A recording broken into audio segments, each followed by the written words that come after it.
আল্লাহ। আব্দুল্লাহ বিন আব্বাস রাদিয়াল্লাহু তাআলা আনহু দাওয়াতি কাজে বেরিয়ে পড়েছেন। আব্দুল্লাহ বিন আব্বাস রাদিয়াল্লাহু তাআলা আনহু বোন অথবা মেয়ে, কোন বর্ণনায় বোন, কোন বর্ণনায় মেয়ে, বাড়িতে অসুস্থ। অসুস্থ রোগী রেখে আব্দুল্লাহ বিন আব্বাস রাদিয়াল্লাহু আনহু বেরিয়ে গেলেন দাওয়াতি কাজ। কিছু দূর যাওয়ার পরে খবর এলো একজন আগন্তুক দ্রুত ঘোড়া ছটিয়ে আব্দুল্লাহ বিন আব্বাস রাদিয়াল্লাহু তাআলা আনহুকে বললেন, হে আব্বাসের বেটা আব্দুল্লাহ, আপনার সেই অসুস্থ আত্মীয়টা দুনিয়া থেকে বিদায় হয়ে চলে গেছে, আপনি ফিরে চলুন, জানা যায়। আব্দুল্লাহ বিন আব্বাস রাদিয়াল্লাহু তাআলা আনহু ঘোড়াটা গাছের সাথে বাঁধলেন, তায়াম্মুম করলেন, 2 রাকাত সালাত আদায় করলেন, আল্লাহর কাছে দোয়া করলেন। দোয়া করে বললেন, আমার মরহুমা আত্মীয়ার জন্য আমার রবের দরবারে যা বলার ছিল আমি বলে দিয়েছি, আমি আমার আসমানওয়ালাকে বলে দিয়েছি, তার উপরে আসমানওয়ালা রহমত নাজিল করবেন, মরা লাশের কাছে যাওয়ার প্রয়োজনীয়তা আমার নাই। মরা লাশ আমি দাফন করলে, তাকে দেখলে, তাকে চুমু খেলে, তাকে বুকে জড়িয়ে ধরলে তার কোনো উপকার হবে না। উপকার যেটুকু হওয়া দরকার সেই উপকারের কথা আমি ওকে বলে দিয়েছি, আসমানওয়ালাকে বলে দিয়েছি। আসমানওয়ালা তার প্রতি রহমত নাজিল করবে। আমি দাওয়াতি কাজে বের হয়েছি, আমি আর পিছনে ফিরে গেলাম না। আল্লাহু আকবার। দাওয়াতি কাজের মাধ্যমে মানুষের জীবন বৃদ্ধি পায়। কি বৃদ্ধি পায়? জীবন বৃদ্ধি পায়। কেমন করে?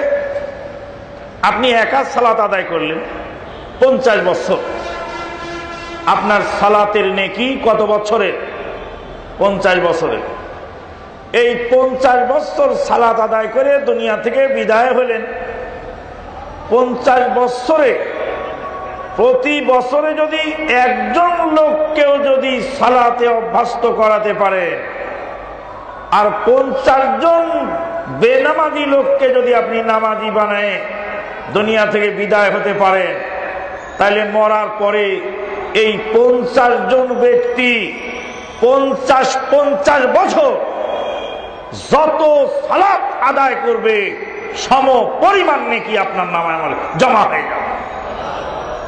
তার মানে যতজন লোককে আপনি হেদায়েত করেছেন ততজন লোকের সম পরিমাণ নেকি আপনি পেয়ে যাবেন। আল্লাহু আকবার।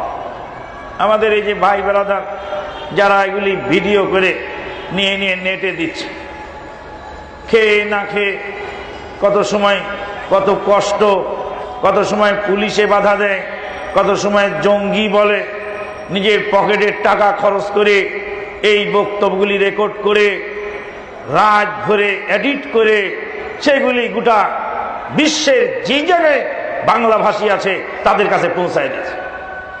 যারই ফলশ্রুতিতে লন্ডন থেকে ফোন আসতেছে, আমেরিকা থেকে ফোন আসতেছে, অস্ট্রেলিয়া থেকে ফোন আসতেছে, বুলগেরিয়া থেকে ফোন আসতেছে, সাইপ্রাস থেকে ফোন আসতেছে, জাপান থেকে ফোন আসতেছে, পৃথিবীর এ প্রান্ত থেকে প্রান্ত ফোন আসতেছে। আজকের বক্তব্যটা চমৎকার হয়েছে, আজকের এই ঘটনাটা খুব ভালো লেগেছে। সারা বিশ্বের বাংলা ভাষীর কাছে পৌঁছে যাচ্ছে। কত লক্ষ মানুষ একটা বক্তৃতা শুনছে আর কত লক্ষ নাকি তাদের হচ্ছে। আল্লাহু আকবার। আজান হচ্ছে, আজানের জবাবটা আমরা দিয়ে তারপর আমাদের আলোচনা আমরা চালাবো ইনশাআল্লাহ। আজানের জবাব দিয়ে দেবো ইনশাআল্লাহ। আপনারা কি আমার কথা বুঝতে পারতেছেন? এখন দেখা গেল যে মুফতি সাহেব ওই এক ব্যবসা নিয়ে ব্যস্ত, ওয়াজের ব্যাপারী। আর এক শ্রেণী আছে কি, ওয়াজের ব্যাপারী। 50,000 টাকা না হলে ডায়েরিতে কলম ধরেন না, এনারা হলেন ওয়াজের ব্যাপারী। আর এক দল আছে তাবিজের ব্যাপারী, আর এক দল আছে শিরক বেদাতের ব্যাপারী, আর এক দল আছে ফতুয়ার ব্যাপারী। এই ব্যাপারী দিয়ে যখন কাজ হচ্ছে না, এরা হলো বিজনেসম্যান।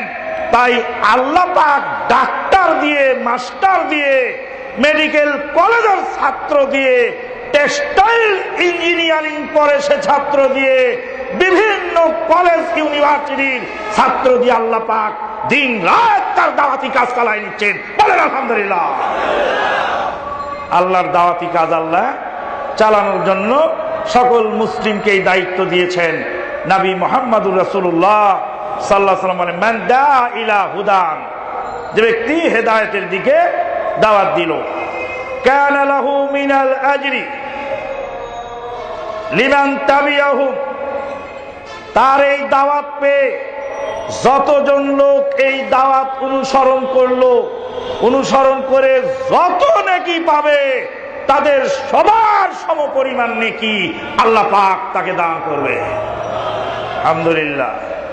মিন গায়রি আইয়ুন কাসামিন উজুরিহিম শাইআ, যারা এই দাওয়াত গ্রহণ করছে তাদের নেকি কেটে নিয়ে দেওয়া হবে না, এক্সট্রা দেওয়া হবে। একটা মোমবাতি থেকে যদি 1 লক্ষ মোমবাতি আগুন জ্বালানো হয়, তো প্রথম মোমবাতির আগুন কমে কতটুকু? একটুও কমে না। তাহলে আপনার একার দাওয়াতে 1 কোটি মানুষ যত নেকি কামাই করবে, 1 কোটি মানুষের কাছে যদি আপনার দাওয়াত পৌঁছে আপনি সমপরিমাণ নেকি পাবেন। তাহলে দাওয়াতি কাজ করলে কি হয়? 1 নাম্বার, আল্লাহ পাকের ফেরেশতারা তার পাহারাদার হয়ে যায়।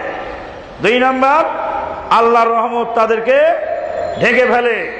3 নাম্বার, টেনশন মুক্ত হয়। আর 4 নাম্বার, আল্লাহ পাক ফেরেশতাদের কাছে তার নাম উল্লেখ করে স্মরণ করিয়ে দেয়, ওহে আমার ফেরেশতারা, দেখো একজন অসুস্থ মানুষ, সেও দাওয়াতি কাজে অংশ নিয়েছে। 5 নাম্বার হলো দাওয়াতি কাজে যারা দাওয়াত দেবে, দাওয়াত দেওয়ার কারণে যত লোক সেই দাওয়াত থেকে উপকৃত হবে সম পরিমাণ নেকি আল্লাহ পাক তাকে দিয়ে দেন। আলহামদুলিল্লাহ। আপনি ছিলেন একজন মানুষ আমল করেছেন একজনের, কিন্তু আপনার দাওয়াতে লক্ষ লক্ষ মানুষ যখন উপকৃত হলো, এবার 1 লাখ মানুষের সমপরিমাণ নেকি পেয়ে গেল। মানুষের হায়াত বৃদ্ধি পায় এই দাওয়াতি কাজে।